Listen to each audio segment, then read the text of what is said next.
Ya, no sé si me escuchan, te voy a mutear César, pero te quedó abierto el micrófono. Estoy grabando, ¿ya? Chiquillos, como les contaba, estoy con el mouse, así que voy a estar un poquito desesperado por no poder rayar como corresponde, porque me encanta rayar, pero, pero quiero ver antes de si se está viendo lo que estoy Sí, profe. mostrando y se está escuchando. Súper. Sí, se ve y se escucha.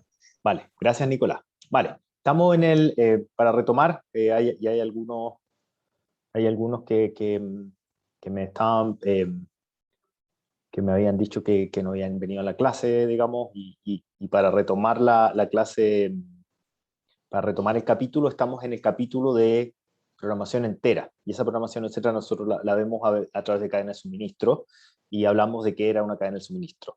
Esa cadena de suministro lo dividimos en niveles de decisión. Esta tablita aquí está vacía, pero en la clase correspondiente la llenamos, y tiene que ver con estrategia, táctica y operación. Ese tema de estrategia, táctica y operación tiene relación con los plazos, aquellos factores productivos que se mueven en una función de costos, y pusimos algunos ejemplos. Hicimos el ejemplo de bombero, y yo les dejé los links, eventualmente aquellos que quieran ver o leer esos papers, me los pueden pedir. Después de eso, hicimos el problema, el concepto que hay detrás del problema de localización clásico, que es el trade-off o balance entre lo que es costo de transporte y costo de localización. Y después de eso nos fuimos hacia, por supuesto, el costo de instalación crece a la medida en que el número de instalaciones crece, y el costo de transporte decrece porque yo estoy más cerca de los puntos de demanda. El costo total es la suma de los dos, se forma una función cóncava, y uno puede encontrar convexa, perdón, y uno puede encontrar un mínimo. Y ese mínimo corresponde al número de localizaciones. Adicionalmente, lo otro que también hablamos es que para poder hacer una correcta implementación de estos modelos hay que poner especial cuidado en los costos. No llegar y poner los costos operativos de transporte comparativamente con los costos estratégicos de instalación. Los costos operativos de transporte e instalación deben ser puestos en la misma unidad financiera, y esa unidad financiera tiene relación con que sean en el mismo espacio de evaluación de proyecto. Es decir, si es que van a poner una anualidad de una inversión, esta debe ser puesta en el mismo nivel que se está poniendo, temporal que se está poniendo el transporte. Es decir, si analizan un mes de transporte, debieran poner una mensualidad equivalente como a un pago de pedir un crédito por esa instalación. ¿Ya? Si no, no funciona el modelo. Después de eso, vimos dos casos de este trade-off. Vimos el caso del del modelo de costo mínimo, de colocalización a costo mínimo, que es muy clásico y que tiene la forma de una variable de decisión binaria de localización y otra de atención a los clientes. Póngale mucha atención a este modelo, porque por este lado es la tarea un poquito más grande, pero es de este estilo, de localización, ¿ya? Con transporte. Después de eso viene el modelo de localización para cobertura máxima, que se llama Maximal Set Covering. Yo les comenté que los referentes mundiales, dentro de los referentes mundiales hay un profesor chileno que se llama Vladimir Marianov, el otro es Daskin y el otro es Revelé. Eso está comentado en la clase, y les comenté también que el paper de bomberos, uno de los autores también es Vladimir Marianov. Así que échale una miradita a ese paper, y lo vimos en detalle. ¿Cuál es la diferencia entre uno y otro? Que acá, en el caso del máximo, el set covering, uno tiene un presupuesto máximo, el cual en este caso, de este modelo como lo pusimos en esta versión, tengo un poquito de ruido ambiente ahí, disculpen, pero en este caso de esta versión se expresa a través de un número máximo de instalación, ¿ya? Que es equivalente a un presupuesto. Entonces, con esas instalaciones, uno hace lo mejor que se puede con esas instalaciones. Con N instalaciones, uno hace lo mejor que se puede para maximizar una demanda, que en el caso de los bomberos pudiera ser apagar incendios, por ejemplo. ¿Ya? Ese modelo hasta acá es un modelo que no tiene ni un enlace, y que el resultado de hacerlo no tiene ni un enlace entre la X y la Y. Entonces, lo que uno hace para enlazar esos dos es a través de esta restricción, que le explicamos muy detalladamente en la cátedra, hasta en el video, que tiene relación con conocer cuál es la cobertura o por quién está cubierto el coverage de un punto de demanda ahí, ¿ya? Y ese conjunto se debe conocer. qué cuarteles cubren a cuál manzana, por ejemplo. ¿Ya? Y eso, con esa información uno hace este enlace entre la X y la Y, obligando a que para que uno atienda la demanda tenga que estar necesariamente instalado alguno de los cuarteles que la cubren. ¿Ya? Ese es el sentido de esta ecuación. Y después nos pasamos a lo que dijimos, terminemos con estrategia pura, digamos, que sería localización, y vámonos al siguiente eslabón de la pirámide de decisión, que es que ya incluye táctica. Cuando dijimos eso, dijimos, ok, si vamos a hablar de táctica, una de las cosas que es importante es hablar, pudiéramos hablar de estrategia también, pero ya empiezan a haber otro tipo de decisiones, de otro ámbito, y hablamos de un modelo que se llama el modelo de N capas. El modelo de N capas incluye dentro de sus análisis el tema de analizar cómo se manejan las bodegas. El manejo de bodegas, warehouse management, es un tópico entero, ¿ya? Aquellos que estén en el área de gestión de operaciones o se vaya a ir al área de gestión de operaciones, es un tópico completo. El que se pudieran hacer un diplomado, no lo tenemos en la universidad, pero pudieran hacer diplomados al respecto si quisieran, ¿ya? Está muy en boga, por supuesto, en la actualidad, por la gran auge del delivery de la última milla y de logística de última milla. Así que todo eso está súper fuerte, ¿ya? No es mi área, no es mi área, pero hay profesores que se dedican a esto en la facultad, así que échenles un ojito ahí.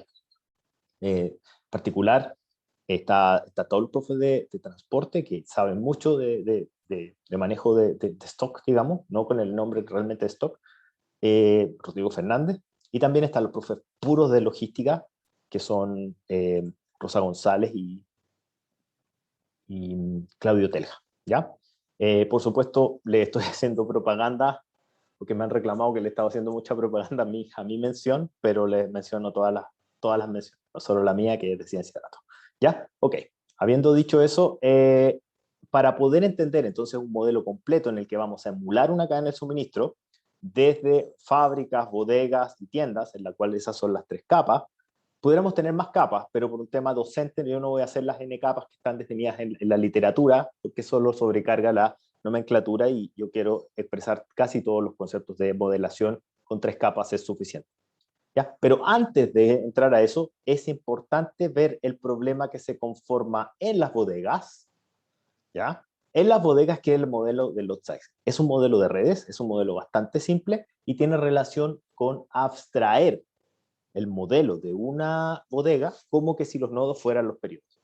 Entonces es como que me para en una de estas bodegas que está acá, una genérica, se llama la bodega B, y en esa bodega B yo la veo a través del tiempo, como que sale de la pantalla un nodo del tiempo 1 hacia su cara, el nodo, el tiempo 2, el tiempo 3, en cada una de las bodegas. Y eso uno lo puede expresar como este dibujo que está acá.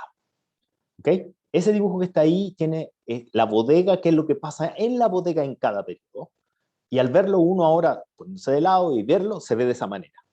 ¿Qué es lo que indica esa red? Indica el flujo de stock de productos que entra, lo que se pide a la fábrica, el X, lo que se consume o se envía a la tienda.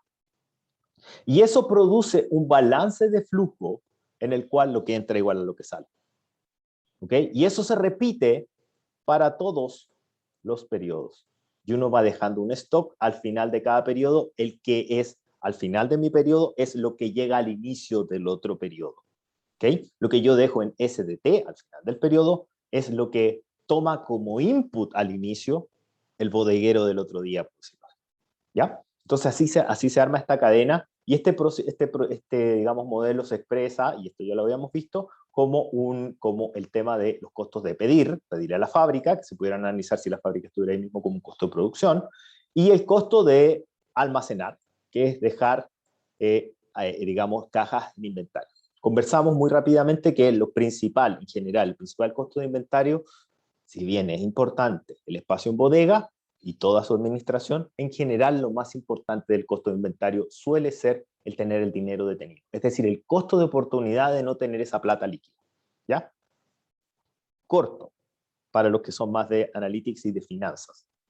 Es decir, si ustedes tienen un peso, que este negocio sea más rentable que tener esa plata, por ejemplo, invertida. Porque si no, están puro leseando en este negocio. ¿Ya? Por ejemplo. ¿Ya? Es decir, tiene que ser un negocio con un margen bueno. ¿Ok? Entonces, eso sale a los alcances del curso, pero es importante que se empiecen a dar cuenta de estas cuestiones, de no encerrarse tanto en decir que el modelo me va a decir qué hacer. El modelo les va a decir el manejo óptimo de la bodega, pero no les va a decir si es que realmente la bodega es el mejor negocio. ¿Ya? Eso es todo. Sepan los alcances del modelo para eso. Ok, ahí está la conservación de flujo, que proviene simplemente de hacer lo que entra igual a lo que sale. Y este modelo que está acá es el modelo que se replica en cada una de esas bodegas. Y ahora vamos, hasta ahí era los que me habían pedido que hiciera un resumen. ¿Ya? Me lo pidieron por correo, no me lo pidieron muchos, pero fueron más de 5. ¿Ya?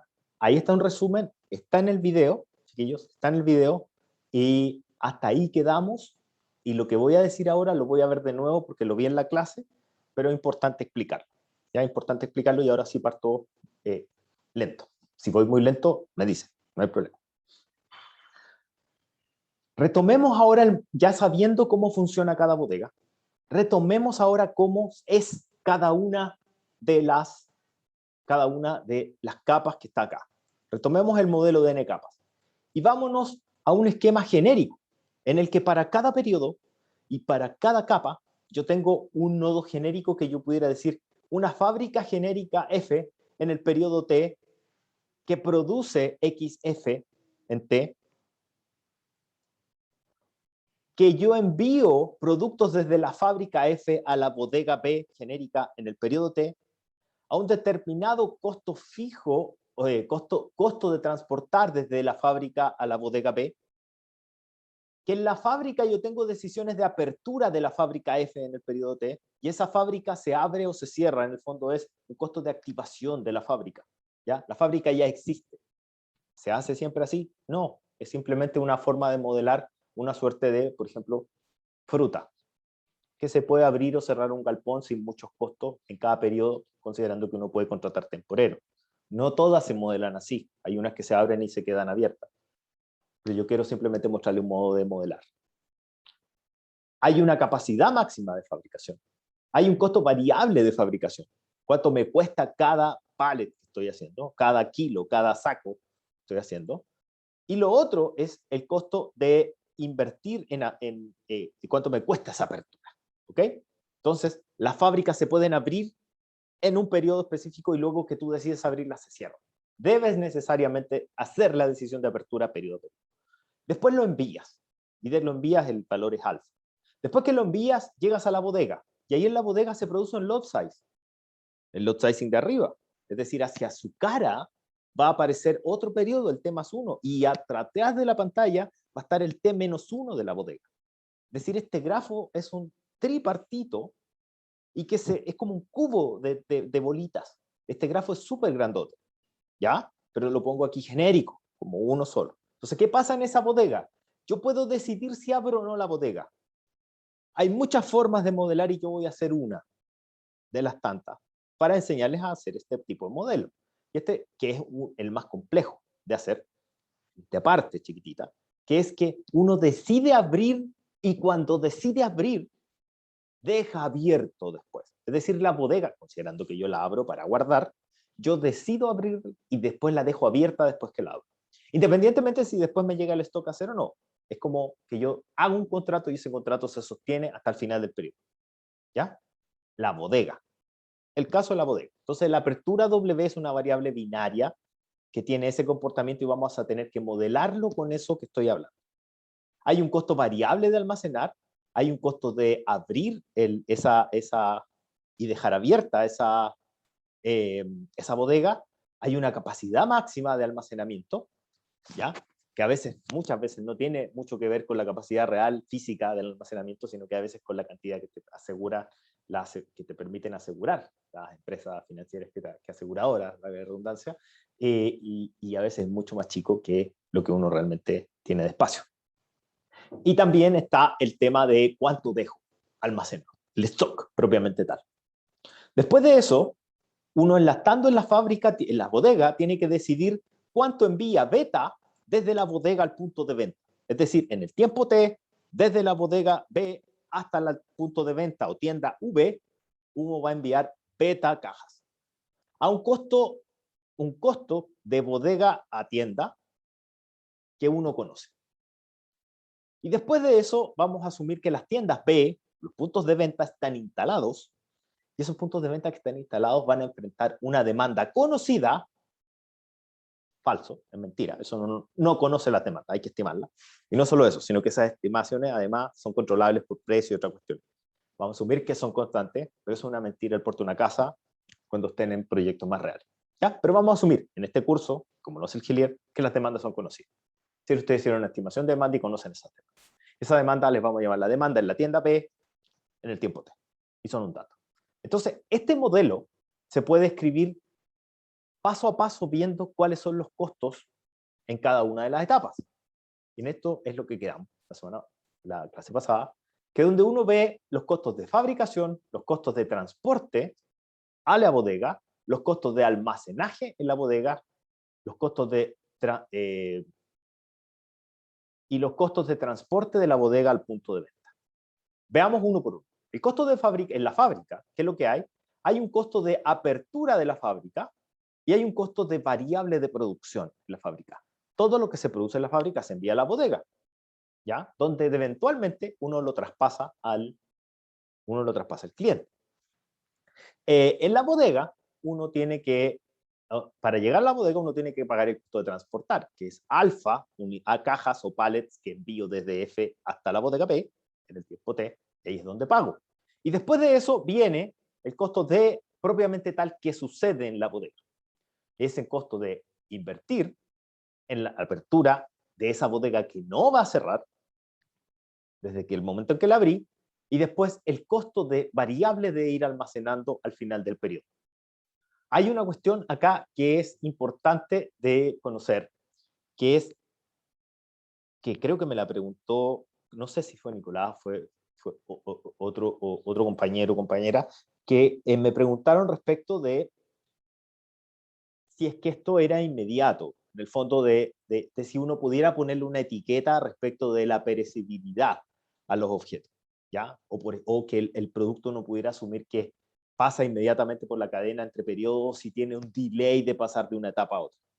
Suele uno poner delays, ¿ya? Este modelo asume que es un producto indistinguible y que la caja que está en la bodega es igual a la caja que se está produciendo en este momento.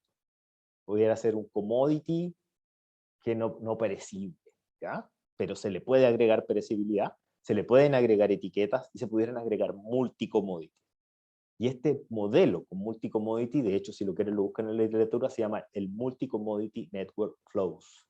Así se llama, ¿ya? Búsquenlo. Y ese es un modelo más completo, pero con menos capas, ¿ya? Es distinto, tiene menos capas, pero tiene generalidad de multi-commodity. Después de eso, que uno está en la bodega y paga por la apertura de la bodega y el almacenamiento en la bodega, uno se pasa al transporte desde la bodega a la tienda, que es el costo por pagar por beta, ¿ya? Que es la beta cajas que yo envío desde la bodega a la tienda. Y después de eso, uno dice, bueno, simplemente todos estos costos tengo que sumar todos los periodos disponibles, porque todos los periodos voy a incurrir en costos, y tengo que, la sumatoria de esos costos tengo que minimizarla. ¿Cuáles son las variables de decisión? La producción y la apertura de las fábricas, el transporte alfa de la fábrica a la bodega, el almacenaje y la apertura en la bodega, y el transporte de la bodega a la tienda. Esas son las variables. Todas las otras son parámetros, capacidad y costo. Pero estas son las variables de decisión, que uno en el programa las declara como variable. Después de eso, uno se pasa a las restricciones. Y vamos poniendo las restricciones en la misma lógica que hablábamos respecto de cómo uno va analizando desde la fábrica hasta la tienda. Entonces partamos de la fábrica. Lo primero que tiene que suceder en la fábrica, y aquí estamos haciendo una gran, estoy desesperado, una gran M en esta primera. Lo primero que uno tiene que hacer es hacer una gran M que hace dos cosas de una buena vez. Es yo no puedo producir en una fábrica que no esté abierta y no puedo sobrepasar la capacidad de la fábrica. Es decir, voy a hacer una gran M con la variable de apertura, que es Y, y con la variable de producción, que es X, y voy a ocupar como M la capacidad de la fábrica. Entonces, mato dos pájaros de un tiro. ¿Ok? Y hace el trabajo súper bien para las dos restricciones, y ocupo un buen valor de M. En vez de poner un infinito ahí, y poner una M igual a infinito, el número más grande que te aguante el computador, y en vez de poner dos restricciones por separado. ¿Ya? Y las dos restricciones serían que X fuera mejor que la capacidad, y que X sea menor o igual que un M gigante, menor o igual que Y, por Y. Y eso se pone solo en una restricción que es mucho más eficiente. Y ocupa menos memoria y es más rápido. Ok. Después de eso, hay una conservación de flujo en la bodega, en la fábrica. Todo lo que produzco va a alguna bodega, porque no hay capacidad de almacenaje en la bodega. Entonces yo lo que hago es, produzco, envío. Y eso se expresa, como ese dibujito que está acá, que yo me paro en una fábrica genérica en un determinado periodo, y en ese periodo todo lo que produzco X debe convertirse en alfa, en envíos a bodegas, que es lo que está acá. Y eso se puede escribir de esta manera. Es decir, todos los envíos que salen desde F a las bodegas B deben ser menor o igual que lo que se produce. Pregunta, no ha saltado nadie. ¿Por qué menor o igual? Porque estoy minimizando costos. Entonces, no va nunca a pasar el caso de que sea mayor. No va a pasar nunca menor el caso de que sea menor, porque debo abastecer la demanda al final del día. Entonces, en cadena, esto me lleva a que esta restricción se cumpla en la igualdad siempre. Pero yo puedo ponerla de esta manera para dar una mejor convergencia del método. Es decir, esto también pudiera funcionar, y funciona, con una igualdad, pero un poquito más lento. ¿Ya? En la práctica. Es una recomendación de viejo, ¿no? Después de eso, disculpen el ruido que tengo en la casa, disculpen el ruido. Después de eso, nos vamos a la conservación de flujo de productos en las bodegas. Y esta es la restricción más complicada. ¿Por qué es la restricción más complicada? Porque nos involucra el lot sizing a través del tiempo. Es decir, ahora ya no solo se relacionan en esta capa física de la capa de una, si es bodega, tienda o producción, sino que ahora va en el tiempo también. Yo tengo que mirar la bodega en el tiempo anterior, la bodega en el tiempo que sigue, las fábricas y las tiendas al mismo tiempo. Y es lo que estamos tratando de dibujar acá, en donde estoy poniendo la estrellita mal escrita con el mouse. Es decir, me paro en una bodega, veo lo que viene desde el periodo anterior en stock en la bodega, veo lo que considero, lo que dejo en la bodega al final del periodo, y tengo que considerar todos los envíos que vienen desde las fábricas a la bodega y todos los envíos que yo envío mando hacia las tiendas.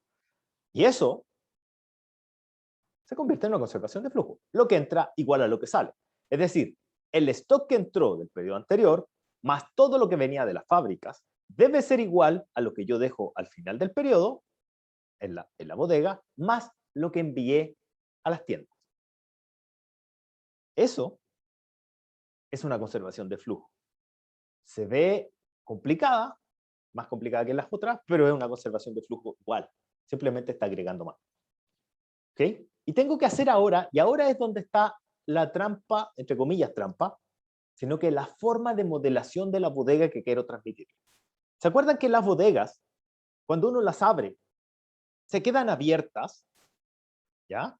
Y si uno las abre y se quedan abiertas, las bodegas, por ende, y aquí hay una restricción que no estoy poniendo, déjenme, veo si, no la puse, la voy a tratar de escribir lo mejor posible con mi pésimo setup de mouse. Es decir, yo cuando decido abrir una bodega, la voy a poner aquí en rojito, en todo el periodo, para cada bodega, cuando yo recorro todos los periodos, del periodo 1 hasta el periodo T, esto debe ser menor o igual que 1. Es decir, la bodega se abre solo una vez.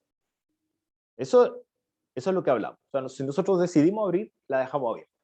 ¿Ves? Es decir, los W, entre todos los W de esa bodega, solo uno va a ser 1. Y desde ese momento quedó abierta de ahí para adelante. Pero ¿qué es lo que pasa? Que yo cuando hago ese análisis y lo modelo de esa manera, yo tengo que empezar a preguntarme cómo controlo que solo almaceno en bodegas que estén abiertas. Entonces, si yo solo almaceno en bodegas que estén abiertas, tengo que mirar todo el pasado de la bodega. Y es aquí donde aparece este subíndice teta, que no quiero que se confunda. Este subíndice teta es de tiempo, pero ese tiempo mira desde el inicio del periodo, desde el pasado, hasta el presente que esté. ¿Ok? No recorre todo el periodo. El que recorre todo el periodo es esta restricción, que me obliga a abrir la bodega y dejarla abierta, o sea, que se haga para una sola vez. Pero el que me hace el enlace temporal es esta restricción de acá. ¿Ya? Es este término de acá. Este término de acá me dice si hasta el periodo T he abierto o no la bodega. Y si la abrí entre hoy y el inicio de los tiempos, entonces yo tengo la opción de guardar cosas en la bodega. Y recién ahí el stock puede ser mayor que 0. Si no es 0. Ahora, está esa modelación y más encima una gran M, que es la capacidad de la bodega. Es decir, mato 3 pájaros de un tiro. ¿Ya? Hago la modelación de la bodega, como que la abro y la dejo abierta, con esa sumatoria. Hago la gran M con la capacidad de la bodega, que me permite hacer a su vez dos cosas. No sobrepasar la capacidad de la bodega y que la bodega solo se abra si es que, o sea, si la bodega solo almacene, solo si es que ha sido abierta. ¿Ya? Entonces, con eso matamos todos los pájaros de un tiro, 3 pájaros del tiro con una sola restricción. En realidad con 2, ¿ya? Porque esa es necesario ponerla y se me fue ponerla ahí. ¿Ok? Y después de eso viene, digamos, voy a irme al final y después voy a volver sobre el concepto de cross-docking. Después viene un tema muy relevante, que es el tema que tiene que ver con el abastecimiento de la demanda, que es el final, y que es muy simple además, es importante, pero porque esto te hace la cadena desde la demanda hacia el inicio de la fábrica. La demanda debe ser abastecida. Y aquí nuevamente esto pudiera ser con igualdad, sí, de todas maneras. No hay ningún problema en que sea de igualdad. Puede ser de igualdad. Pero yo lo dejo mayor o igual en consideración a que es un mínimo, que estoy minimizando costos. Y dado que estoy minimizando costos, puedo poner mayor o igual, porque nunca me voy a pasar, porque sería contra la lógica económica dar más. Y por ende este modelo va a ir más rápido, porque yo le voy a dar más espacio a soluciones factibles. Y eso permite una convergencia más rápida. Ok. Quiero hacer un comentario ahora respecto de logística, que lo van a hablar en el curso de logística, obligatorio, por demás. Que es respecto de un concepto, y ahora es un concepto en palabras, chiquillos, que es un concepto que se llama cross-docking. ¿Ya? No sé si lo han escuchado y por chat o alguno que se atreva, lo han escuchado antes, quizás me lo escucharon a mí, pero lo han escuchado en otro momento de qué se trata cross-docking. Profe, yo lo he Dígame. escuchado, pero quizás te fuera de contexto. O sea, no tengo relación directa con esto. Que cuando uno, por ejemplo, Bueno, uno vendiendo productos desde una página, por ejemplo, desde la plataforma de Afiti, hay 2 modalidades de servicio que te entrega la empresa de transporte. Una es cross-docking y la otra, no me puedo acordar el tipo de servicio, que era un retiro normal, que te venían solamente a retirar. Ese era el que no me acuerdo. Y había otro que no ocupamos nunca, que la verdad yo nunca pregunté, pero es el cross-docking. Pero creo que un tipo de servicio, bueno, en este caso sería como un tipo de forma de entregar cadena de suministro entre un punto y otro, por decirlo así. O algo así, yo es lo que me imagino. sí, tiene relación, tiene relación. Mira, tiene relación en el contexto en el que yo lo voy a explicar. Lo voy a explicar no en última milla, que es el caso tuyo, ¿ya? Lo voy a explicar en este contexto de capas. Pero sí, claro, es lo mismo, ¿eh? Tú mismo te vas a hacer el clic y gracias por la participación. Es lo siguiente. Acá lo voy a hacer como absoluto, pero lo que voy a hacer como absoluto en realidad no es tan así, ¿ya? Y voy a hacer absoluto en términos de decir que el cross-docking no permite almacenamiento. La correcta, de hecho, mejor lo digo, la correcta implementación de un cross-docking, o la real implementación no correcta, es que un cross-dock es como una bodega, pero con muy poca capacidad de almacenaje, de un día para otro o de un periodo a otro, sino que es una bodega que permite hacer transbordo desde un medio de transporte a otro. ¿Qué es lo que sería lo típico en transporte de ser un cross-dock? Son los puntos de conmutación de metro a micro, de micro a lo que sea. Por ejemplo, arriba de Valparaíso, en Laguna Verde, hay un punto del puerto que se hizo hace poco, de hecho tiene un camino especial, no, ruta de la fruta, de la madera, no me acuerdo cómo se llama, y uno cuando se va a Valparaíso por esa ruta, que entre paréntesis un poco más larga, un poco más corta, si es que uno va derecho a Valparaíso, digamos, eh, eh, digamos al puerto.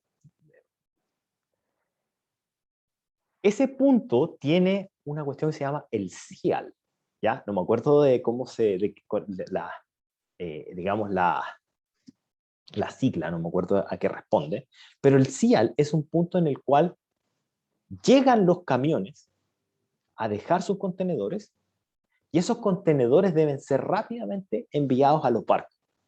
En reversa, llegan los contenedores al puerto, pero ahora ya al puerto marítimo, abajo, a Valparaíso, y se suben rápidamente esos contenedores por falta de espacio al CIAL.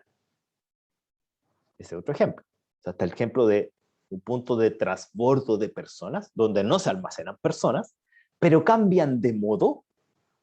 También está el CIAL, que es otro ejemplo, que tiene capacidad de almacenaje. ¿Cuál es la capacidad relevante del CIAL? La capacidad de tender camiones, porque se hacen colas de camiones. El patio, porque al final quedan tirados en un patio gigante, en un peladero, los contenedores, pero tienen que pasar rápidamente los que necesitan refrigerado a refrigerarse. Los que no necesitan deben pasar rápidamente a carga o deben salir rápidamente del puerto marítimo para irse al CIAL. Entonces ahí estamos en presencia de un concepto de cross-dock. ¿Dónde más se arma un proceso de cross-dock? Es en la última milla también, y es respecto de cuando uno llega, cuando uno tiene centros de distribución grandes, generalmente en Santiago, están en la zona norte de Santiago. Cuando uno va para la ruta 5 norte, uno se pilla con el centro de distribución de Walmart y muchos otros, con el centro de distribución del aeropuerto y todo. En esos puntos suele pasar que para entrar a Santiago, tú no entras en los camionotes que vienen con unos tremendos trailers, digamos, o contenedores, sino que llegas al CD y después cambias de modo. Y de hecho hay puntos intermedios incluso, muchos puntos, no muchos, 2 o 3, puntos intermedios que incluso a zonas ya más céntricas de Santiago, Coca-Cola, por ejemplo, no puede entrar con camiones medianos, sino que tienen que entrar con unos camiones chiquititos.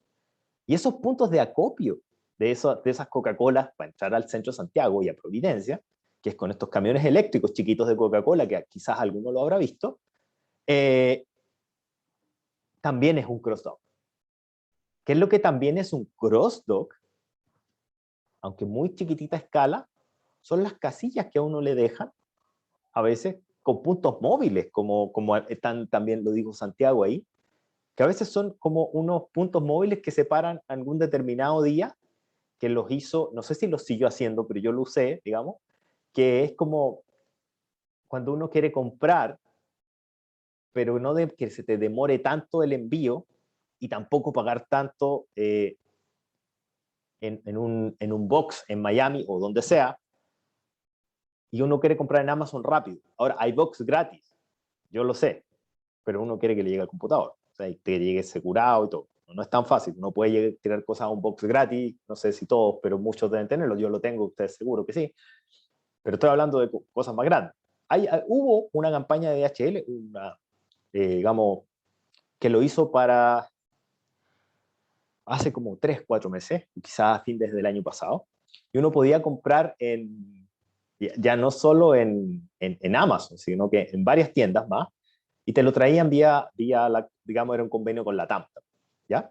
Y te lo traían, y los puntos donde te llegaban eran puntos móviles, eran camiones con contenedores que se paraban un determinado día, y te lo dejaban ahí. Hay otros puntos que no son móviles, que son estáticos. Por ejemplo, hay uno que está en, ¿cómo se llama esa calle?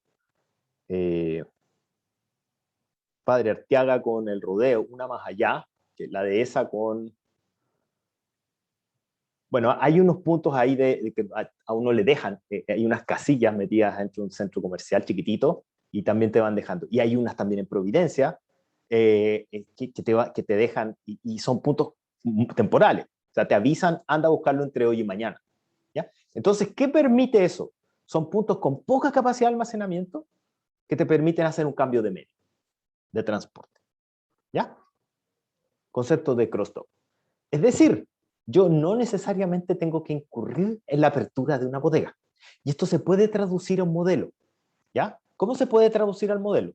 Si es que uno no tiene cross-dock, ¿ya? Si uno dice, ok, no quiero que haya cross-dock, es decir, yo solo voy a poder hacer transporte en el caso, es decir, transporte desde la tienda a la bodega y desde la bodega a la tienda, solo en el caso en que la bodega está abierta. Si no, ahí yo no puedo pasar porque la bodega no existe. ¿Ya? Entonces, en ese caso sin cross-dock, que es este caso que está acá a la izquierda, yo tengo que poner explícitamente una gran M respecto del transporte hacia la bodega. No necesito hacer el transporte desde la bodega, porque si hago por transitividad de esta restricción de conservación de flujo que estoy marcando acá arriba, al ser alfa, la sumatoria de los alfa, menor o igual que 0, es decir, igual a 0, por conservación de flujo, el beta va a ser 0. Porque ya el stock va a ser 0 si es que está cerrada. Si el stock es 0 porque está cerrada, si es que el alfa es 0 porque está cerrada, el stock al final del periodo y el envío a la tienda también va a ser 0. ¿Ya? Pudiera ponerse la restricción de la sumatoria de los beta menor o igual que un m grande por esta sumatoria de los w. Pudiera ser, pero es redundante. ¿Ya? Así que lo pueden hacer en el alfa o lo pueden hacer en el beta. Pero hay que hacer uno. Si lo hacen dos, es redundante, no está mal. ¿Ya?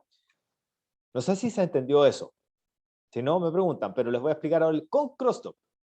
Si es que es con crossdock, yo simplemente saco esta restricción. ¿Y qué es lo que pasa? Que a pesar de que no puedo almacenar cosas acá, porque no se puede, sí va a haber una transferencia desde el alfa al beta, es decir, cambio del camión alfa o del medio alfa al medio beta. Puedo hacer un cambio de camión de mediano a camión eléctrico, por ejemplo. Permito ese cambio. No puedo almacenar, porque es solo crosstalk, pero sí permito el cambio medio. ¿Ya? Entonces este modelo tiene dos variantes, con crosstalk y sin crosstalk. Me puedo devolver y voy a hacerlo 1.000.000 de veces si ustedes quieren, pero quiero que les quede muy claro el concepto de crosstalk. ¿Ya? Porfa. ¿Ya? Profe, Conceptualmente. Dígame. yo la verdad no lo entendí muy bien como en la práctica. Ah, o sea, ¿En el sí, sí lo modelo? entiendo eso, pero En el modelo lo sí, sí, entiendes, pero no en la práctica. no, perdón, sí, sí lo entiendo, pero en última milla, ¿cómo sería eso? Y con respecto a que le había comentado anteriormente, eran dos modalidades que te ofrecía Chile Express. Bueno, la mayoría de empresas, que es cross-docking, que la verdad no tenía idea que era, y dropshipping. Dropshipping es del servicio tradicional. Pero en última milla, ¿cómo funcionaría eso? En la última Cross-docking. milla, sí, sí, en la última milla, lo que suele pasar es que uno llega, te voy a dar el ejemplo que yo conozco. Puede haber otras modalidades. ¿Ya? Te voy a dar un ejemplo que yo conozco. Cuando uno pide, por ejemplo, por AliExpress, es que el peor de los casos, te llega por correos de Chile. ¿Ya? Y cuando te llega por correos de Chile, correo de Chile, lamentablemente, lo voy a decir así, lamentablemente tiene capacidad de almacenaje. Y esa capacidad de almacenaje, descansan en esa capacidad de almacenaje para, para esperarse a cuando tienen capacidad de envío para llevarte las cosas. Si es que incluso no te la llevan y te obligan a ir a ti, a la sucursal, de Correos de Chile a recogerlo. Entonces esa es la forma ineficiente, porque yo voy a proponer que crossdock es una forma de eficientar, ¿ya? Es una forma de eficientar el envío de última milla. ¿Cómo lo hace, por ejemplo, DHL o FedEx? ¿Ya? Ellos tienen su punto de almacenaje, pero ellos tienen una política que viene de Amazon, generalmente, que no les permite tener las cosas almacenadas por mucho tiempo hasta que ellos tengan posibilidad de llegar con su propio camión. Entonces, ¿qué es lo que hacen? Marcan el SKU, ¿ya? Digamos, el stock, el indicador único del stock, digamos, lo marcan y dicen que ese SKU no puede estar más de, no sé, un día en el stock de DHL, por ejemplo. Y está en las bodegas de DHL, a pesar de que hay capacidad en DHL, pero DHL tiene la obligación de, si no tiene la capacidad de salir con su propio camión, le tiene que decir a un tercero, que a veces llegan empresas súper buenas, pero que son terceras y que pasan a buscar al punto de DHL, que ahora actúa como un cross-dock y que te lo va a llevar a la casa. ¿Ok? Entonces, DHL aquí, los centros de acopio de DHL funcionan como un cross-dock, ¿ya? En el cual llegaron en camiones más grandes, medianos, al centro de distribución, al centro de acopio de DHL, y después ellos mismos, o un tercero, si es que ellos no tienen la capacidad, tiene que enviarte rápido el envío. ¿Ya? Entonces, ahí ese sería un ejemplo en última milla. Ahora, ojo, como yo lo estoy aquí expresando en el modelo, estoy siendo bien extremo en decir que no hay capacidad de almacenaje. ¿Ya? Eso estoy diciendo súper explícito con esta restricción acá. Y solo hay transporte. Con eliminar esta restricción y dejar esto que está acá, dejar permitir el paso. En la práctica eso no es tan así, ¿ya? Y uno pudiera hacer un modelo un poquito más completo, porque uno sí tiene capacidad de almacenaje, pero poquita, o de poquito tiempo. Y eso requeriría un modelo más complicado, un modelo donde yo tendría que ya poner etiquetas a los productos. O sea, tanta etiqueta como un SKU. O sea, no es lo mismo el computador que compró la persona A pesar de que sea exactamente el mismo modelo, que el computador que compró la persona B, si es que están en días distintos y en zonas distintas. ¿Ya? A ese nivel llego de que tengo que el multi-commodity que les comentaba, cuando ya cada una de las cuestiones es distinta, este modelo se hace mucho más difícil. Y de hecho es lo que solucionan en la práctica las empresas de transporte. ¿Ya? Entonces, ese es como un ejemplo. ¿Ya? No tengo otro, pero creo que ahí quedó claro que es como un punto de acopio donde sale rápidamente al otro tipo de transporte. El ejemplo de Coca-Cola también es muy claro. César, el tema de la Coca-Cola cuando uno cambia del camión mediano, porque llega en el contenedor, después pasa a camión mediano, y de camión mediano a la afuera en el anillo de Santiago, donde ya no se puede entrar con camión mediano, se entra con camión eléctrico. ¿Ya? Ese también es un ejemplo de cross.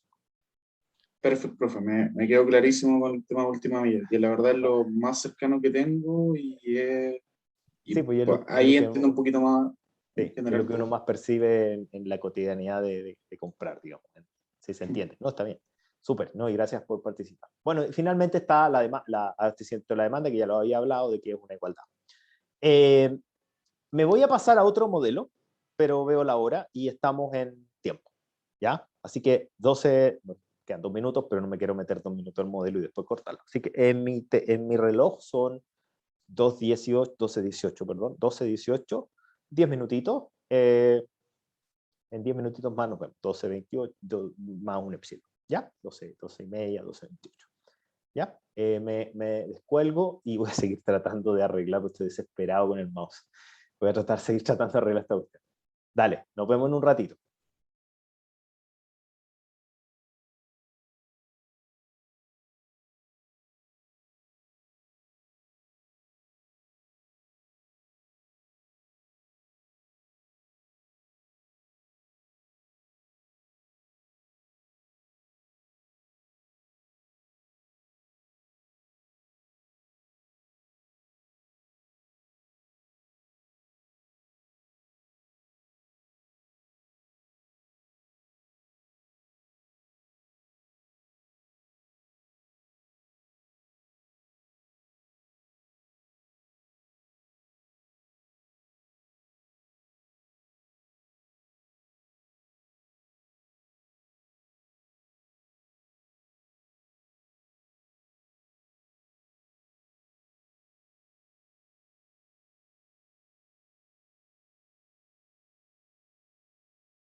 Ay, seguí grabando, que soy Pablo. Parece que todavía está grabando, ¿no? ¿Aló? Sí, profe, todavía graba. Ah, ya. Ya que va a quedar con un vacío de 10 minutos ahí, lo borran después para no estar editando tanto. No me demoro como 3 horas en editar una cuestión tan chica. Ya, esta sigue grabando. Entonces, vamos a cambiar de modelo. Y vamos a llegar al último modelo. Miren, es de tono, es un modelo full operativo. ¿Ya? Creo que logré mejorar un poquito esto. Creo, no estoy seguro. Creo que sí, tengo que hacer, me cuesta un poquito más, pero estoy con uno de esos, de esos que no tienen imagen, sino que son, como un pad nomás. Entonces tengo que orientarme con el puntero, así que voy un poquito más lento, pero no van a ser tan feas las rayas, creo. Si ya me sale más rápido con el mouse, me cambio nomás, pero ahí les voy contando. ¿Ya? Entonces, vamos a vamos a pasar un modelo full de operativo, y un modelo que vamos a hacer uso de un grafo, ¿ya? De un grafo tal como era el flujo de costos mínimo, que era un grafo genérico que estaba compuesto por nodos y arcos, y vamos a suponer una formulación bastante clásica. Debiera saberlo, pero se me olvidó el nombre de quién es esta formulación. Bueno, pero no es importante, es un tema de historia nomás, que tiene que ver con cómo se hace el problema del ruteo de vehículos con ventanas de tiempo. Déjenme hacer el setup del problema. Supongan que vamos a tener una flota de vehículos iguales, ¿ok? Vamos a tener B corta perteneciente a 1 a B corta mayúscula vehículos. Son todos vehículos iguales, ¿ya? La flota de Coca-Cola, la flota de Dunbar, de estas empresas de transporte de valores. Supongan que son camiones iguales, ¿ya? Y esta flota de vehículos tienen una cierta capacidad conocida, K, ¿ok? Después de eso, voy a tener una red compuesta por T más 1 nodos. Ojo, mal escogida la palabra, el T, pero lo ocupé del libro, ¿ya? Porque es de terminal, ¿no? Pero no es de tiempo, no hay tiempos en este modelo como tiempo discreto, que sea un tiempo T1, T2, T3. Hay un tiempo continuo, ¿ya?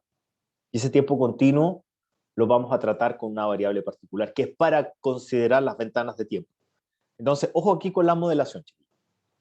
Cuando uno tiene etapas y modelos discretos en general, y eso también le está pasando a los que están, yo no estoy dictando este semestre el modelo estocástico, pero lo está dictando un muy buen amigo mío, de hecho, yo mismo lo traje, pero es como una cadena Markov en tiempo discreto. No sé si ya llegaron las cadenas Markov en tiempo discreto, pero ahí es donde uno pone periodos, T1, T2, T3, T4, ¿ya? Pero a veces uno no hace eso, y uno tiene que considerar el tiempo en estados continuos, ¿ya? Y uno tiene que decir entre qué hora y qué hora a mí me pueden atender. Y eso es una ventana de tiempo.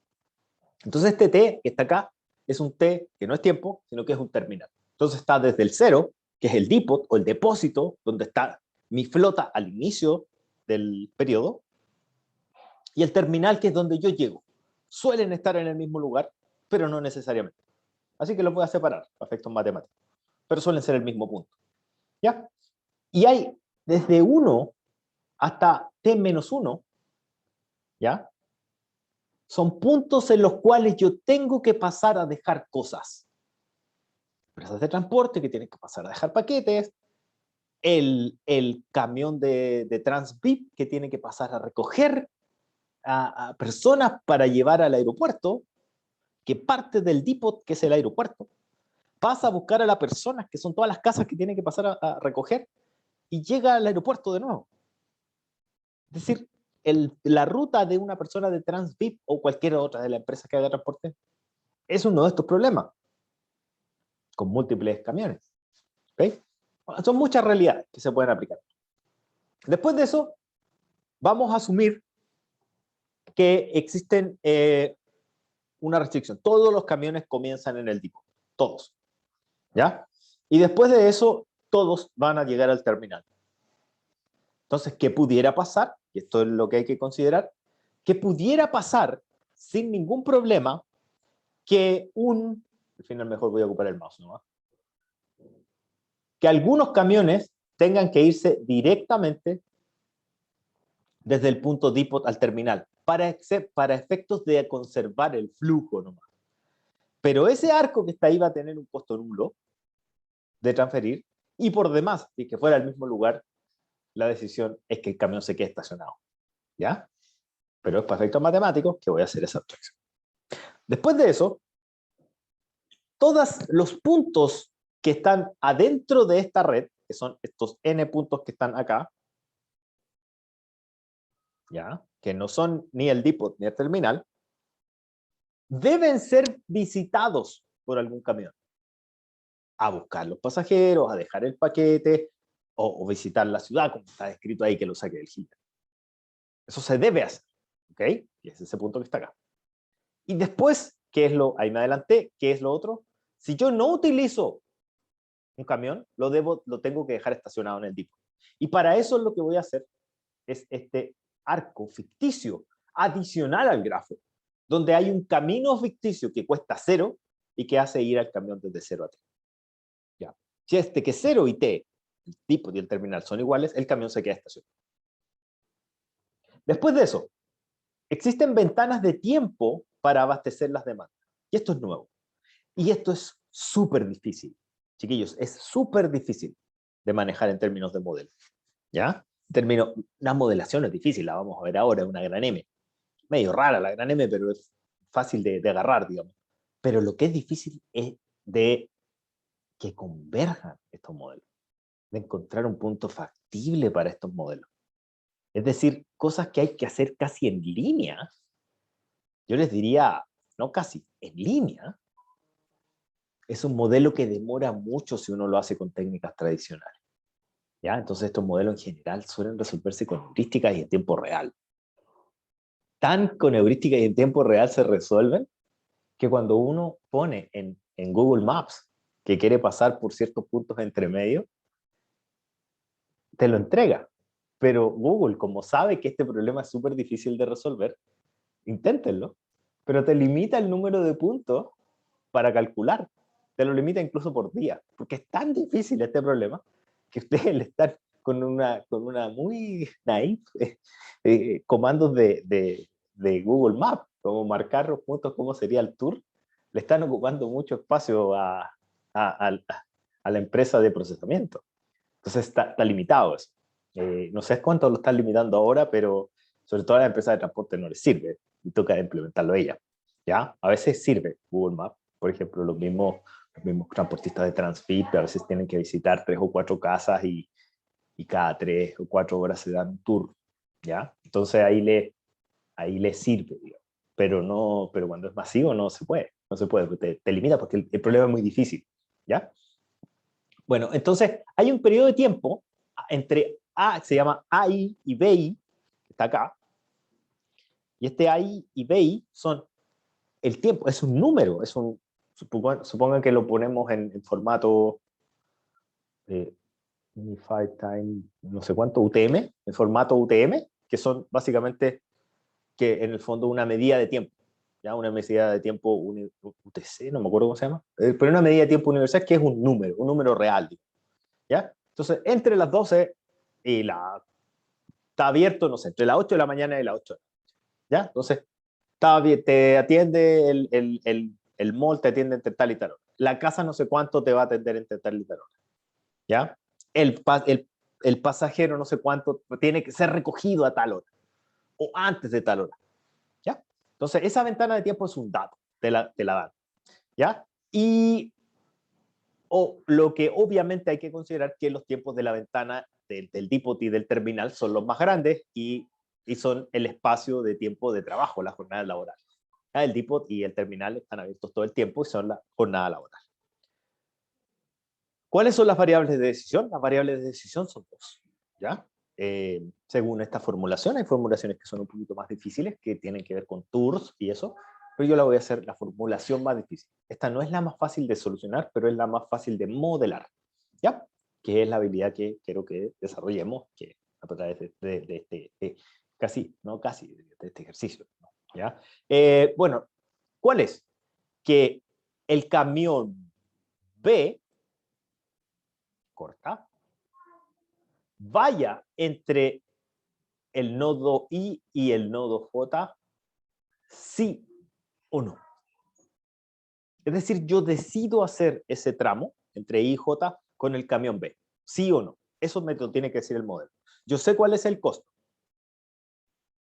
Así que tengo que decidir minimizar esos costos. Así que es súper simple la función objetivo. Es la minimización de los costos de transporte. Lo que son difíciles son las restricciones. Porque hay que hacer que exista una correlación entre la ruta del camión, que no se sobrepase la capacidad del camión, esa ruta, que se abastezcan todas las demandas, y que exista también una correlación entre la ruta del camión y el tiempo en que se visita la ciudad. Y eso es difícil. Es decir, la función objetivo y la variable principal, que es X, es trivial. Es casi la misma de flujos, pero ahora donde se decide si fluye o no el camión B entre el nodo I y el J. Trivial. Lo difícil son las restricciones. Bueno, la segunda variable auxiliar es el tiempo. El tiempo en que el camión B llega al nodo I. ¿Ya? Que va a ser un número real, mayor que 0, que representa la hora en la que llega. ¿Ya? En la hora, en los minutos, el segundo, y uno lo pasa a decimal. ¿Ya? Y ese tiempo que está ahí es un tiempo en el cual yo llego, ojo, que me vayan a atender y que me tenga quedando, que me tenga la obligación de, que me tenga que quedar esperando afuera, es cosa mía. ¿Ya? En el fondo son tiempos en los cuales a veces eso pasa, y eso pasa mucho en la realidad. Ustedes no pueden poner una igualdad, porque, bueno, en Alemania se puede, en algunos países que tienen muy buenos sistemas de transporte lo hacen casi al minuto, Japón, etc. Pero en general uno tiene tiempo de holgura. Y esos tiempos de holgura no son exactos. Es decir, uno a veces tiene que quedar esperando y eso a veces uno a veces se atrasa. Toca pagar por los atrasos y por las esperas no toca pagar multa al cliente, pero sí toca tener a la persona parada, al pioneta, al transporte, etc.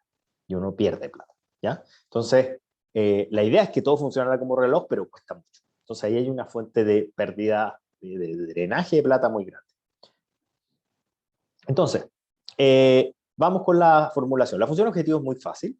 Es decir, yo tengo que recorrer todos los puntos, los arcos de la red y pagar por cada arco que yo recorra con cada camión el costo de transportar. Nada más. Es muy simple. Pero las restricciones son difíciles. Vamos por las restricciones. Vamos una por una con las restricciones. Estas restricciones son así. Todos los camiones deben salir del depot. Lo pusimos como condición. Ojo, que pueden salir del depot por ese arco artificial y llegar al terminal con costo cero, es decir, quedaste estacionado. ¿Ya? Pero en términos matemáticos, todos salen del depot. ¿Qué significa eso? Que el delta, y entendiendo ahora el delta como el conjunto de arcos que salen de un cierto nodo, es decir, en este caso del nodo 0, de ese nodo 0, que es el depot, todo lo que va desde 0 hacia J, hacia todos los J donde sale el depot, porque es una red, y sumado por todos los camiones, tiene que ser igual al número de camiones. ¿Ok?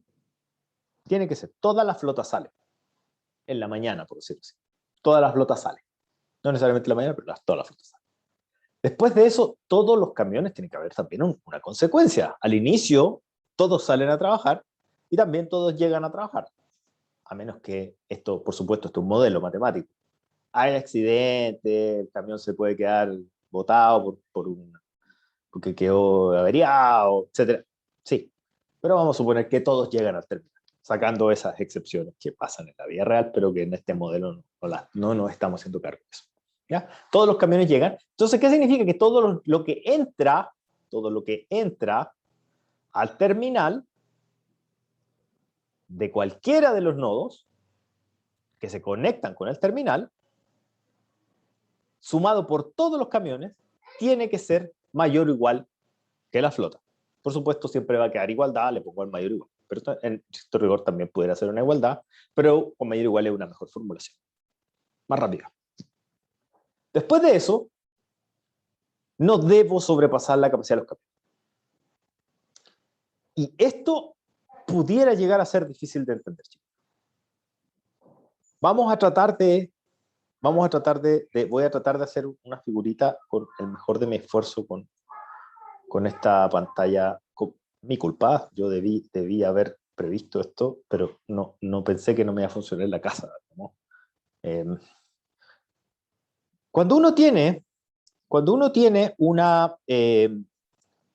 recorrido por todos los nodos de ciudad que no son ni el depot ni el terminal, ¿ya? Ustedes vamos a tener nosotros una... ¿Dónde está el mouse de esta cuestión? Ahí está.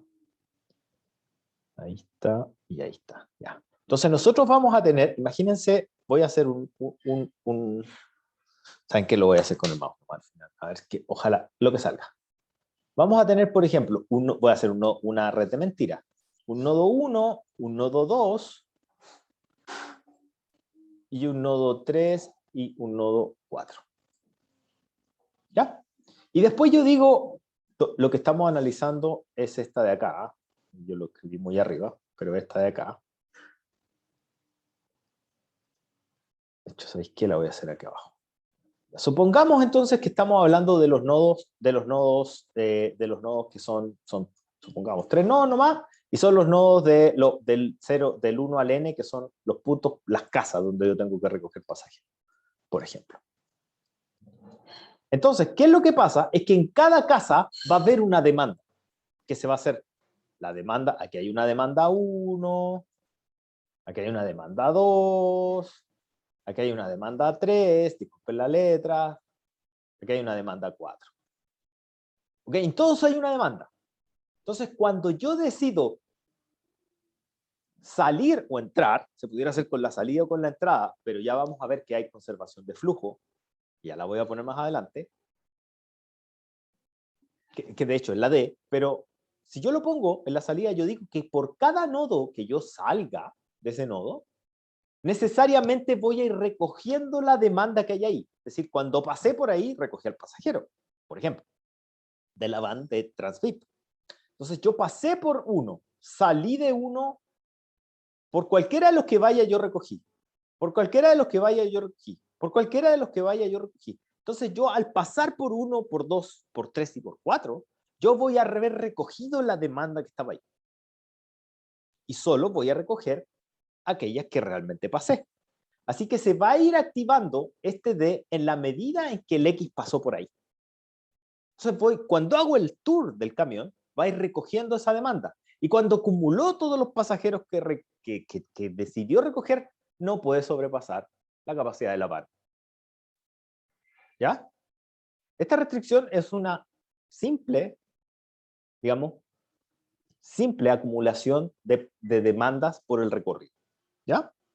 Se ve rara, pero no es rara. Es lo que les acabo de explicar. Hacen el recorrido de lo que hace el camión y ese recorrido asumen que van recogiendo todo lo que está, todo lo que van pasando. ¿Ya? Es decir, esto no permite que un camión pasen 2 camiones distintos a recoger la demanda de un punto. No, este modelo no permite eso. ¿Ya?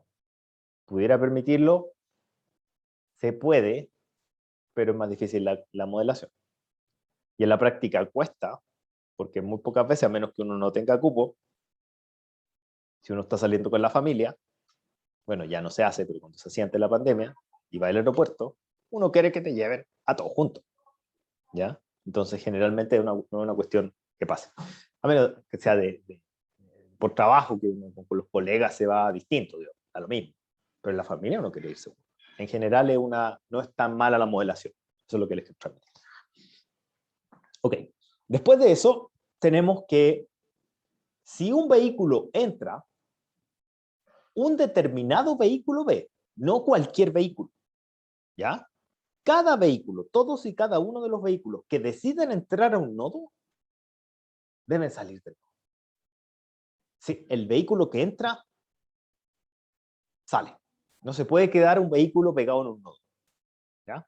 Pudiera pasar si hay un accidente de tránsito, esas cuestiones. No, supongamos un mundo ideal matemático donde no hay estos ejercicios. El modelo, en ese caso, se caería. ¿Ya? Pero vamos a suponer que entra, si es que entra del nodo, cuando entra, sale. ¿Ya? Entonces están estas dos restricciones. ¿Ya? Una sumatoria simple, que son las mismas de conservaciones de flujo de antes, pero ahora estoy obligando a que sea digamos, que si entra, sale. ¿Ya? Entonces, de esa manera, me aseguro. Hay una tercera, está la que viene respecto del intervalo de tiempo. Si el camión B va a llegar al nodo I en un tiempo S, ese tiempo S debe necesariamente estar en la ventana de tiempo de atención. Es decir, yo no puedo pasar a buscar al pasajero después de tal hora ni antes de tal. Tiene que estar en ese rango temporal, que te lo dicen, de hecho, si uno se mete a Transfib. Déjenme seguir con el ejemplo de Transfib. Te dicen qué ventana de tiempo. De hecho, te dicen una hora casi más o menos exacta. Va a pasar antes de tal hora. Es decir, la hora inicial es, pero no después de tal hora. ¿Ya? Te lo dicen, te dicen el A y el B. Uno lo pacta. ¿Ya? Lo que es difícil, chiquillos, es la siguiente restricción.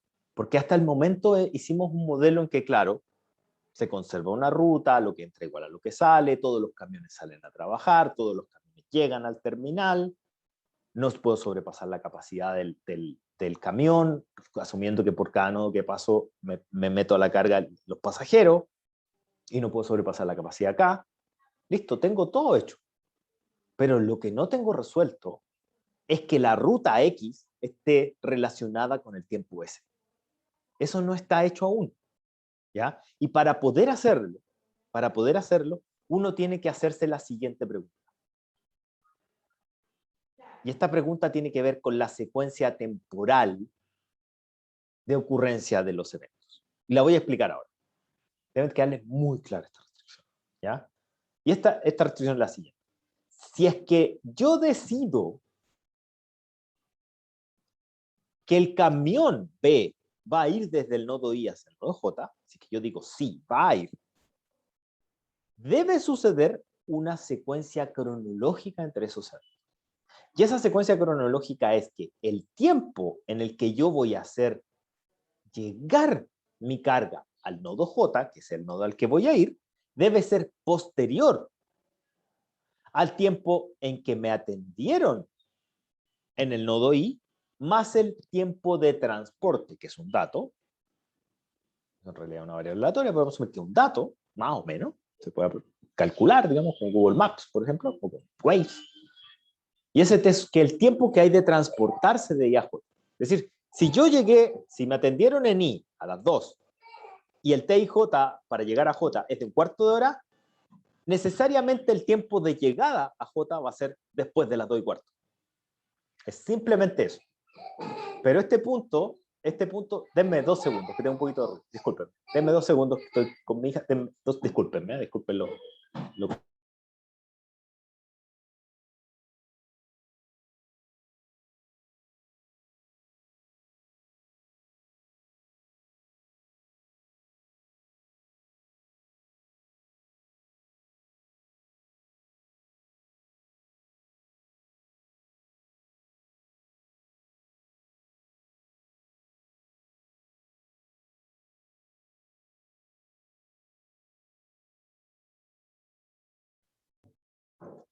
Ya, ahí sí me ayudaron por acá. Tenía a mi hija encima, disculpen lo cotidiano del tema. Bueno, entonces, esta restricción, que no es una restricción, esta que acabo de marcar acá, sino que es una condición lógica. Fíjense en la estructura que tiene. Si pasa algo, es decir, si X y JB es igual a 1, entonces debe pasar lo otro. Y esta estructura, al igual que la decisión de apertura de la fábrica y de las bodegas, y de cualquiera otra de las grandes M que hemos visto, tiene la misma estructura lógica. Si es que la fábrica está abierta, entonces puede producir Si es que la bodega está abierta, entonces puede almacenar. Si es que se decidió traer al equipo de españoles para instalar las centrales eólicas, que ya voy a explicar el problema que ya viene, no se lo he mencionado más a algunos, debo pagar un costo fijo por traer al equipo desde España. Si todas esas cosas tienen una estructura, si algo den algo, si P, entonces Q, uno cuando tiene ese tipo de restricciones, con esa estructura lógica, uno puede sumar una gran M en este contexto de programación matemática. Y esa gran M en este caso es lo siguiente. Veamos cómo funciona. Esta es un poquito, debo admitirlo, es un poquito difícil, no tan difícil, pero un poquito difícil. Fíjense. La condición, esta condición que está acá arriba, esta condición que está acá, que estoy borrando para poder rayar de nuevo, esta condición temporal yo la puedo escribir pasando este SJ hacia acá, tal como está escrita acá. ¿Ok? Es decir, que ese término sea menor o igual que 0. ¿Ya? Entonces, ¿qué es lo que pasa? Que tengo que hacer el caso en el cual esa condición de cronología de eventos, del el S, el T, y el SI, el SJ y el T, y J, esa cronología de eventos se debe cumplir solo cuando yo decido hacer la ruta de I a J. Entonces, fíjense, ¿qué es lo que pasa? Vamos a hacer análisis con color rojo cuando X sea 1. ¿Qué pasa si X vale 1? Si X vale 1, 1 menos X vale 0. Es decir, que la condición cronológica se va a cumplir. Y eso es súper simple. Lo difícil es el otro lado, pero quiero que no se asusten porque el otro lado no hace nada. ¿A qué me refiero con el otro lado? ¿Qué pasa? Que lo voy a hacer con azul ahora. ¿Qué pasa si X es 0? Supongan que M es un valor muy, muy grande. Si X es 0, lo que quiere decir es que no decidí que el camión no va a ir, el camión B no va a ir entre el nodo y J. Eso no va a suceder. Entonces, ¿qué va a pasar con estos tiempos? Estos tiempos no necesariamente van a tener un orden cronológico.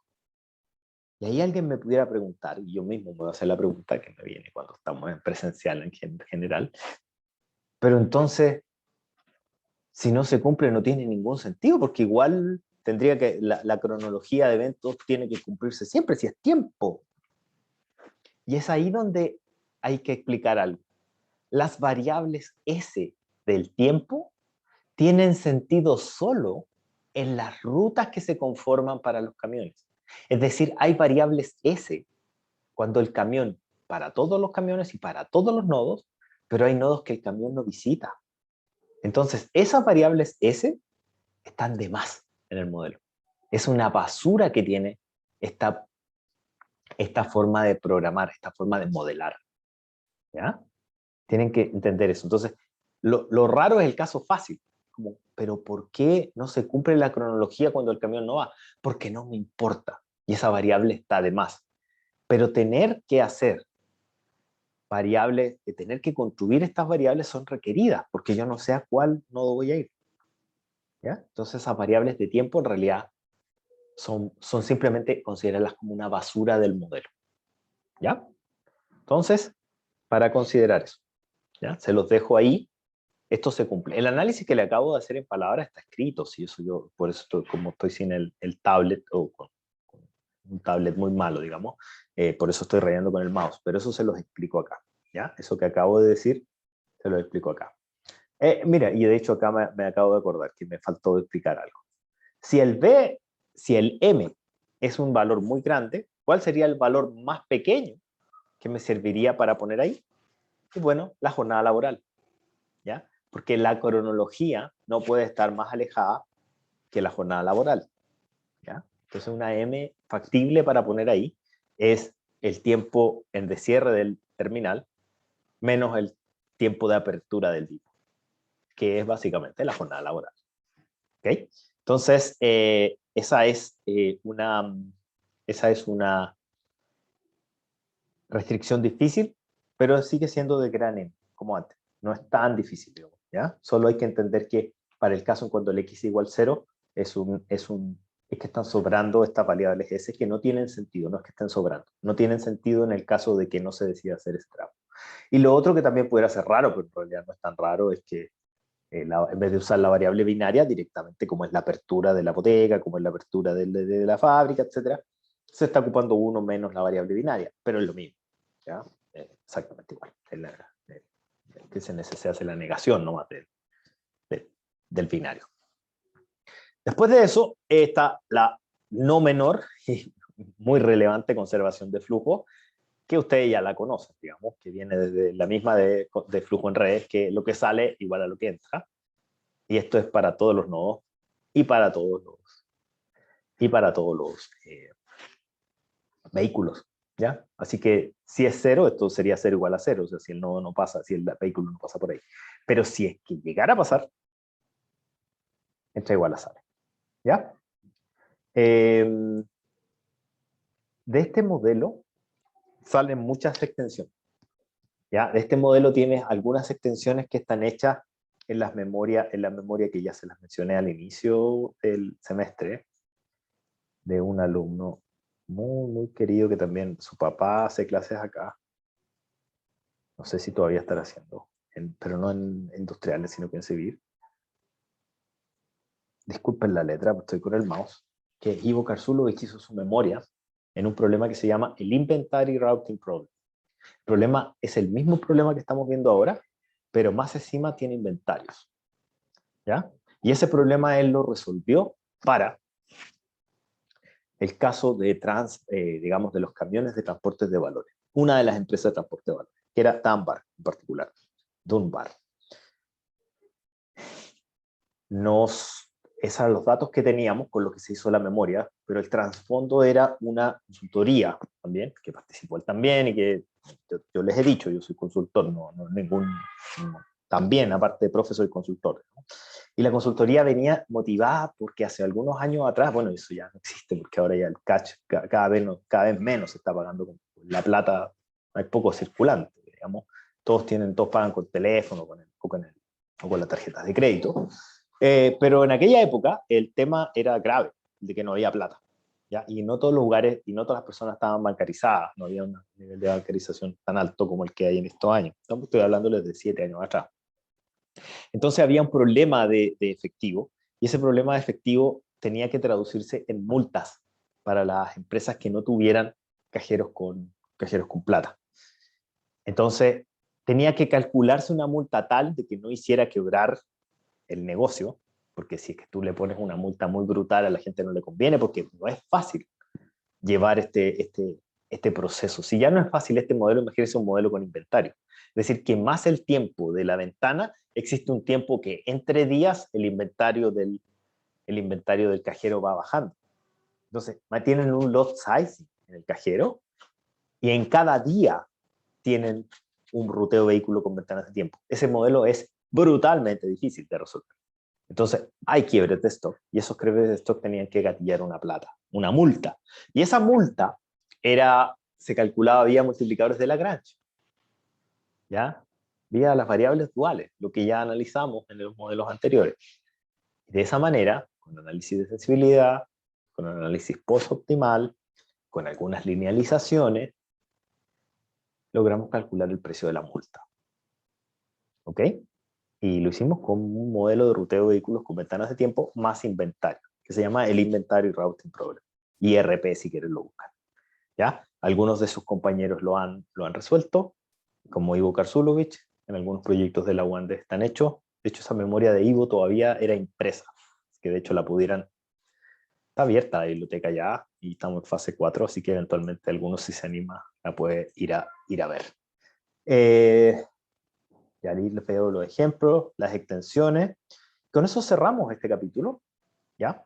Con eso cerramos el capítulo. Voy a comentarles en unos 2 minutos, 5 minutos, qué es lo que viene. Y después de eso simplemente vamos a cerrar, porque no quiero comenzar un capítulo tan digamos, y dejarlo tan a medias. Pero viene lo siguiente. Acabamos de ver modelación. Y les vi en muy poquitas clases, 3, digamos, vimos programación entera, modelación de programación entera. Chiquillos, esto es un curso entero de un semestre, ¿ya? Yo les estoy dando un barniz de esta cuestión, ¿ya? A pesar de que tenemos 2 cursos de programación matemática, el de intro a la optimización y este tópico es tan grande que aquellos que quieran experimentar en el área entera debieran irse por gestión de operación. Aquellos que se quieran ir por un área más de negocios y más continua, váyanse por ciencia de datos. Aquellos que se quieran ir por la parte que tiene que ver con más el uso de estos modelos, pero en un contexto de financiero, váyanse por finanzas. Pero esta cuestión es súper amplia, ¿ya?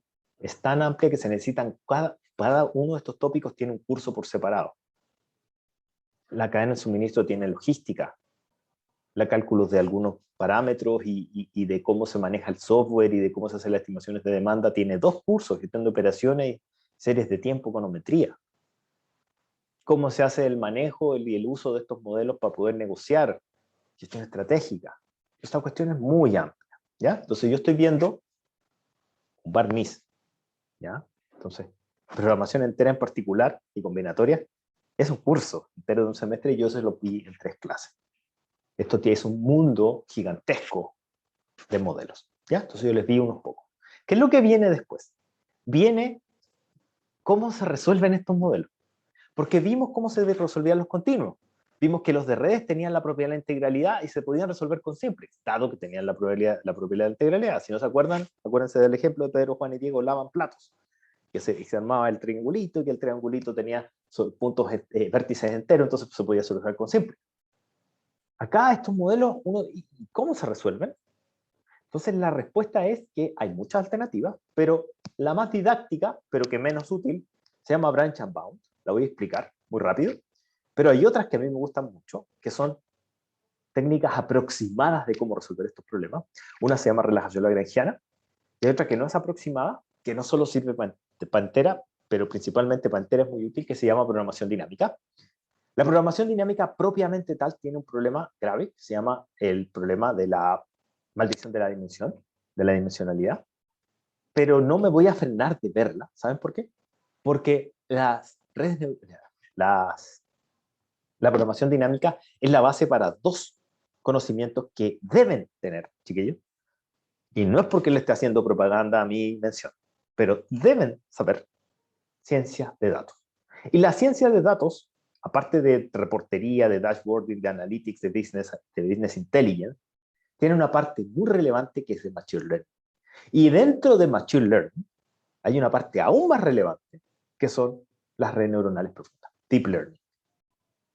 Y dentro de deep learning, para que esta cuestión no sirva solo para predecir, sino que para tomar decisiones, hay una cuestión que se llama reinforcement learning. Y la base de deep learning y de reinforcement learning está en programación dinámica. Y me voy a gastar, yo sé que se debiera hacer un capítulo, pero ahí voy a ser porfiado con el sílabus y lo voy a extender. Y me voy a gastar harto rato en explicarles programación dinámica porque es la base de un conocimiento que deben tener cuando salgan, ¿ya? Y que ya nos vamos a hacer cargo, que no lo teníamos en la malla, de que tengan una mención para que sepan redes neuronales, para que sepan aprendizaje reforzado, porque es fundamental al momento de salir de ingeniero civil industrial. Y no me importa que tomen es bueno que tomen el curso de eléctrica, es bueno que tomen el curso de computación, pero a mí poco me importa que anden haciendo reconocimiento de caras con un software del año el pepino. Porque el reconocimiento de caras está más que estudiado. A mí lo que me importa es cómo eso lo aplican a los negocios. Y ahí sí que van a ganar lucas con esta cuestión.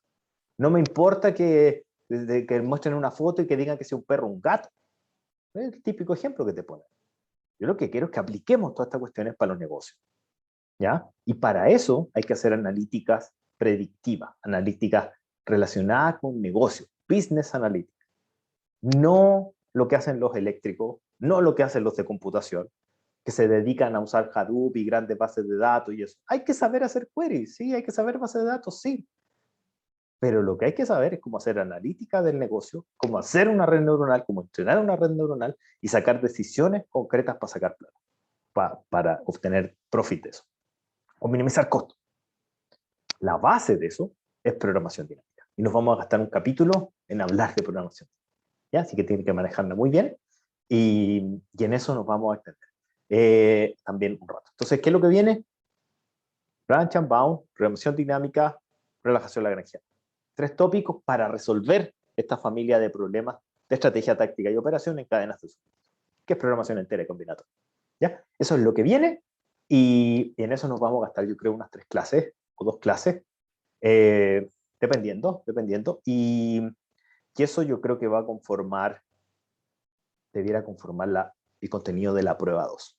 ¿Ya? Eso va a ser más o menos, dependiendo de cuánto avance. Por supuesto, tampoco, si es que avanzamos lento, yo no me voy a preocupar por...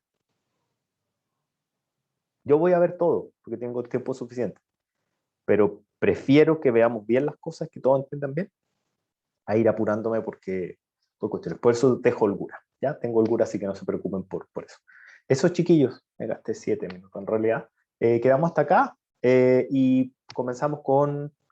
Todavía no decido, ¿eh? Pero ya ahora que haga el video decido. Yo creo que me voy a ir con programación dinámica primero. Y hagamos programación dinámica en la otra clase, ¿ya? Así que nada, termino acá, subo el video, le subo estos rayados, que no sé si se los subo, en realidad estos rayados tan inútiles, no se me sirven para estar rayados en realidad. Y ya espero tener solucionado mi problema del tablet para la otra semana. Me comprometo a que esté solucionado el problema. Que estén súper bien, les agradezco la asistencia. Que estén muy bien. Cuídense. Chao, profe, cuídese. Igual ustedes. Chao, chao. Me descuelgo. Chao, profe. Chao, profe, muchas gracias. Adiós. Chao, chao.